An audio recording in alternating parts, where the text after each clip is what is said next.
This is the Debrief episode 3.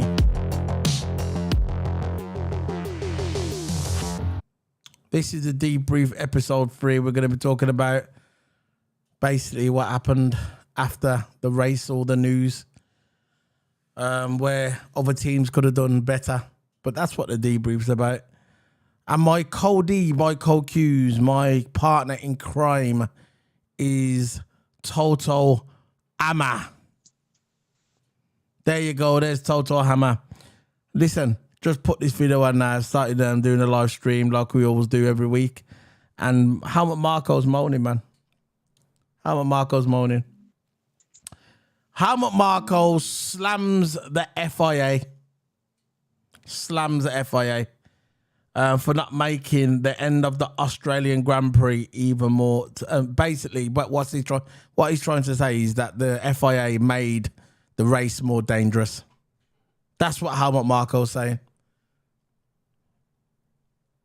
I can't see how they did. I don't know. They finished on a safety car where it should have been in Abu Dhabi 2021. They finished under a safety car.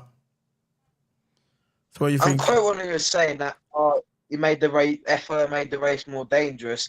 The FIA put a safety car out when there was gravel on the floor.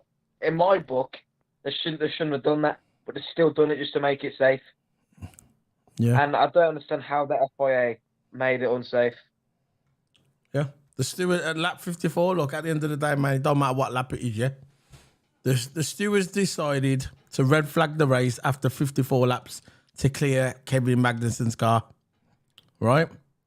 Kevin Magnussen's stricken Haas, and he has decided the right rear wheel. Remember, the right rear wheel came off, and he discarded the right wheel. Yeah. That's basically what he said, which we know this already because we talked about the video yesterday, that his right rear wheel fell off. So I'll say that again. The stewards decided to red flag the race after 54 laps to clear Kevin Magnussen, stricken Haas, and his discarded right rear wheel. Now, there's nothing wrong with having a safety car. Finishing under a safety car. That's how it should be. That's how, like I said, Abu Dhabi 2021 should have been. Should have finished under a safety car. And obviously, it never. And it should have been. And people can see that now.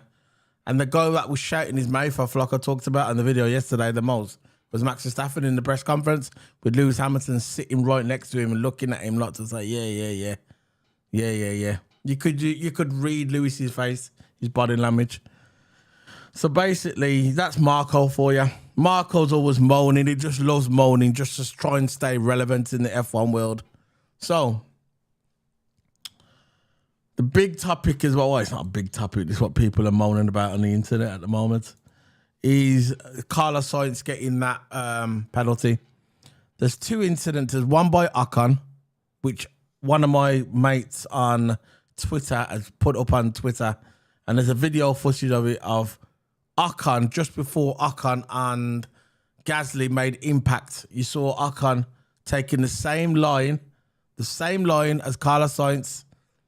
Everything the same, just before impact, going over the line, the first corner. And he never got a penalty for it. But Carlos Sainz did. And Carlos Sainz had no choice but to make impact with I'm going to play it back now. I'm watching it now. Carlos Sainz is going straight down there, first corner. He's coming into the first corner. Look, he's got nowhere to go. And the car, it just goes in front of him. Right? Look, I can see it now. It's a 10-second video. I'm going to watch it now, right? Carlos Sainz hits the first corner just like Gasly. No, Ocon. And the Aston Martin is on the outside. Half of his wheels are off the track. And all Sainz is doing is holding the line. There's nothing Sainz could do. He couldn't go on the right-hand side because there was another car there. He couldn't go on the left-hand side because the Aston Martin just came on the left-hand side. I think it was Alonso. And you could see he's trying to back off, and he's got his wheels straight, and you can see he's trying to back off. But obviously the Aston Martin just comes over and hits him. Now, he gets a penalty for that. I do not agree with that at all. He was right to go to the stewards. I didn't really go over this yesterday because I just wanted to do the quick live reaction. But when I saw this, now I'm looking at it now, and my mate showed me the two videos side by side. you could see that he didn't deserve that penalty, because if you're going to give him a penalty, you've got to give the Ocon a penalty as well. No consistency again. They should look at this. If us as normal fans, just normal standard fans, are looking at this video and we can see, analysing it, we're not experts. I don't claim to be an expert. I'm just a fan looking in. But you could see with your own eyes, yeah, that and the incident with Ocon just before he made impact with Gasly is the same. And he gets a penalty for it. That's what I'm talking about, the F1 consistency. You know what he's saying? I don't think Sainz should have got a penalty. No, you can see Sainz, I completely agree as well. I don't think Sainz should have got that penalty because, and you can also see between the two Alpine drivers that a feud is building there. Yeah. And yeah. Look, I know when this happened was after the safety car restart, and I think after that incident, they stopped the race, and I think they ended on the safety car. Red flagged it, ended. So listen, I don't think Sainz should have got that penalty. Does cut it in that point? What driver has time to react? There's so much cars around him. I know. We lost 6 cars at that point. There's so many cars off the track. And I just don't know why Sainz got that penalty. You're breaking up really bad, bro. Your quality is going really like muggy. Can hardly see it. It's just completely faded. But I know what you're saying. Yeah. There's also, yeah, that's a bit better now. It's also basically this is on a website. It's called, if I can name the website, it's called planetf1.com. It says, George Russell suspects that Red Bull are sandbagging to avoid a FIA rule change. Now, I don't know. He says, although Max Verstappen only built up a 9-second advantage during the longest stint at Australian Grand Prix, George Russell believes that the Dutchman was downplaying Red Bull's superior pace. So even though Red Bull are winning races by 10 to 15 seconds, some races 35 seconds, I think 40 at one time, he believes that they're sandbagging to avoid a FIA change. Because I heard something like this before, that Ross Brawn, which I don't trust anyway, Ross Brawn says if a team is running away with it so fast, they're going to rein him in. They're going to kind of change the rules so it makes it more even. And George Russell believes, this might play into what George Russell has said, he believes that they're sandbagging and they can be even faster. That's what he reckons. That's what he's saying. So what you reckon? You reckon they're sandbagging? Look, I don't know. To be honest. Look, Red Bull even know, say if they're sandbagging or slowing down on purpose, even though they're still won by like a good gap, 8-9 seconds. We know this. That's not what I'm saying. I just think the Mercedes pace, it just got better, in my opinion. I think the Mercedes pace of that car had just got better. I don't think Red Bull is sandbagging, in my opinion. I think they're still driving as it is. I don't think the Mercedes pace, the Mercedes car has got better, and then the seconds just change a little bit, and that's just in my opinion. I don't think Red Bull are sandbagging. Well, we'll see what happens if it comes out. Even if they are, they're not going to get caught, are they? Let's face it. With the record with Red Bull and the FIA, they're not going to get... nothing's going to happen to them. I know. Yeah. What do you think of that Alonso thing, man? Look. Alonso knows that was fair. We know how big these drivers' egos are. You know, the egos of the drivers. We all know how their egos is big as the car. Probably bigger. And there's no way, right? There's no way. There was nothing wrong with that overtake. The 2 overtakes, the one on Max Verstappen that he done, and the one where he kind of, when he passed Alonso. Not past Alonso. When he passed Max Verstappen, and they both went wheel to wheel, but there was a little gap, and then they both left each other space. Nobody clashed with each other. Yeah. That was a fair overtake. This is why it didn't go to the stewards. We know how the stewards favour Yeah. Red Bull. But you know what? I thought, yeah, what was very interesting in that press conference, people were saying, like, when he passed Lewis, when Lewis passed him, and the commentators saying, Lord, oh, that's the maturity of Max Verstappen. He's not moaning about being passed by Lewis Hamilton. The reason why he's not moaning because he knows he's going to catch him 2 laps after. He doesn't care. Yeah. If Lewis passes him, he'll go, okay, you passed me there. But yeah, a bit of my ego is dented. But he knows 2-3 laps after he's going to pass him. Simple. This is why he's not moaning. He knows he's got the car underneath him. This is what they don't tell you in the news, and this is what the commentators don't say. If he was in a car not as fast as Mercedes, then you'd see him challenge, and then you would see him fight for that position. But he knows he's in the position that Lewis was a couple of years ago, when Lewis didn't really want to challenge him because Lewis knew he had the superior car. He knew he had this and that, yeah, and he didn't want to get into conflicts. Now it's the other way around, but with the difference between Lewis and Verstappen, Lewis won't run Max off-road like Max did with him in 2021. Lewis will just be the professional, giving space and then go for it. But Max Verstappen won't. Max Verstappen, everyone's like, oh, Max Verstappen's changed, he's mature. No, he has not changed. He's just got the better car. He's got the better car now, so he can just chill. He can chill now. He's got the better car, far superior. Oh, yeah, you're past me now, but I know in 3-4 laps, I'm going to get you on the DRS. All he does, all Max Verstappen, all Max Verstappen's races are now. I don't care. He doesn't care where he finishes in qualifying. He doesn't care. Because he knows all he's thinking about is, right, I'll just sit behind my opponents, click that DRS, and it's game over. So that's how I look at it anyway. But what do you think of Russell saying that he could have won that race yesterday? I'm going to leave this to you. And look, the thing, let me comment on that. Look, Russell, I don't think it's not 100% sure that he would have won that race. 100%. Because you know how fast that Red Bull 100%. is. You know how fast their DRS is. Can I, before you start? 17, 18 Sorry for interrupting you. 0% that he was going to win the race.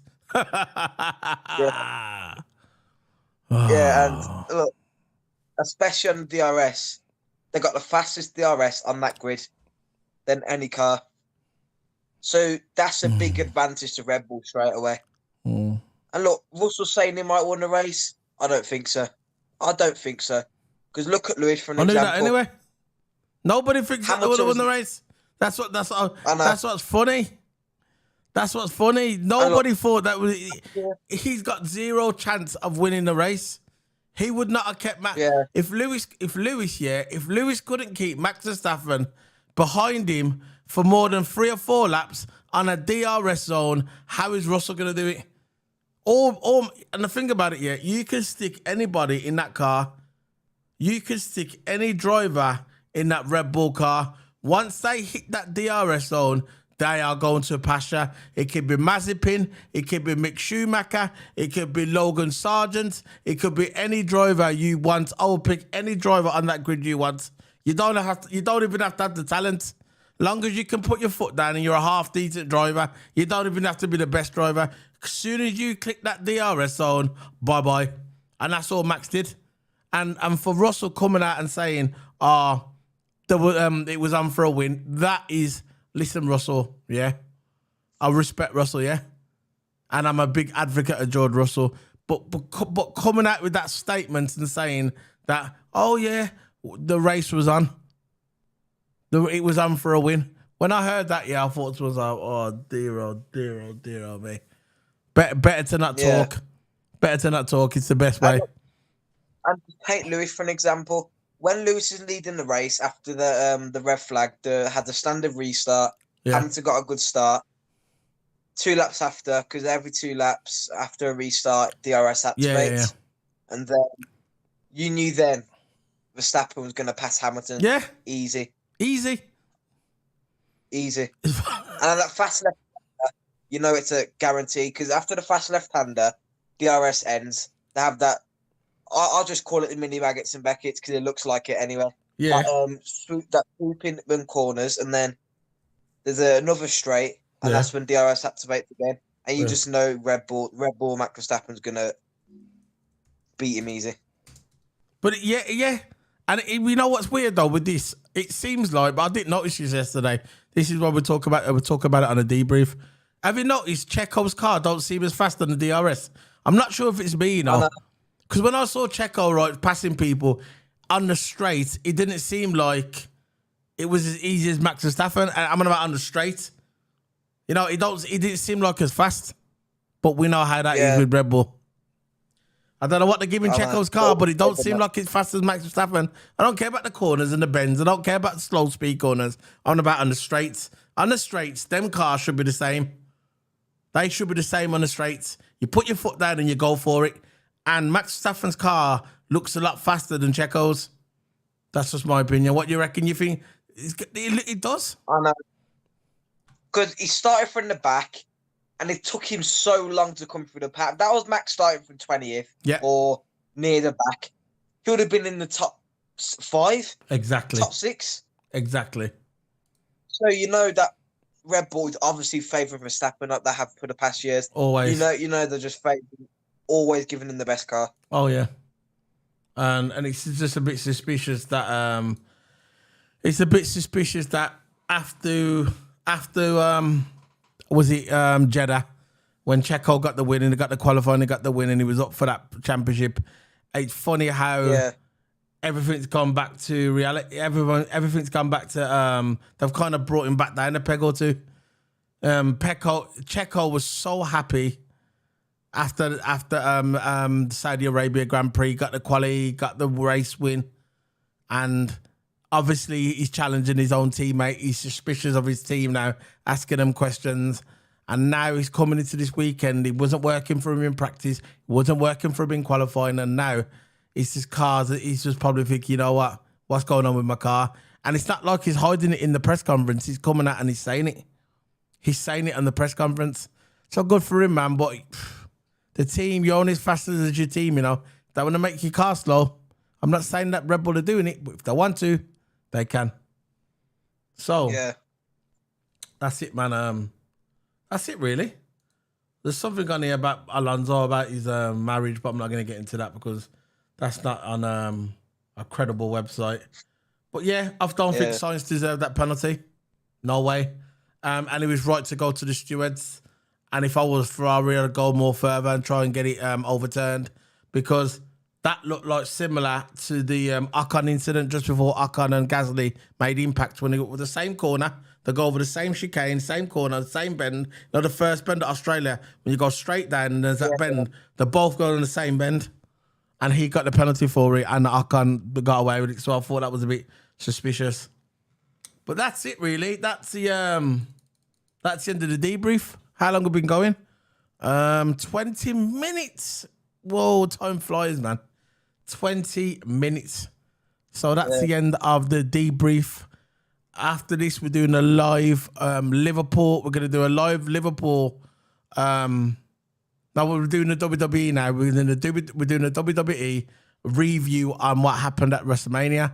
We're doing that now. And then later on, later on, in the nighttime, late night, just before, maybe not before midnight, we're going to be doing Liverpool. I'm watching this video on Twitter. It's funny about this, man.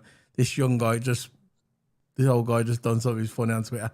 Anyway, yeah, that's it. So now we're doing the WWE review, and straight after that, we're going to be doing the football player ratings for tomorrow. Not player ratings, player prediction. And that'll be Toto doing his expert analysis on Liverpool. He's going to pick his team, who he thinks is going to play Chelsea tomorrow. So this is Solo P1 signing out. Hit that QR code up there. That will open a portal, and you'll see all my podcasts on there. Spotify, iTunes, all my podcasts, all my Twitch, my Twitter is all in that QR code. It's all in that QR code in that corner. Toto's got his channel as well. This is streaming on Toto's channel. We're doing a restream. This is a double stream. First time ever on my channel. We are doing a double stream because the debrief belongs to both of us. So we're going to stream it on both the channels at the same time. So if you don't want to watch it on my channel again, you can go watch it on Toto's channel. No problem. His channel is in the link description below. So this is Solo P One signing out. See you later, guys. I'm going to get the last word in. Bye.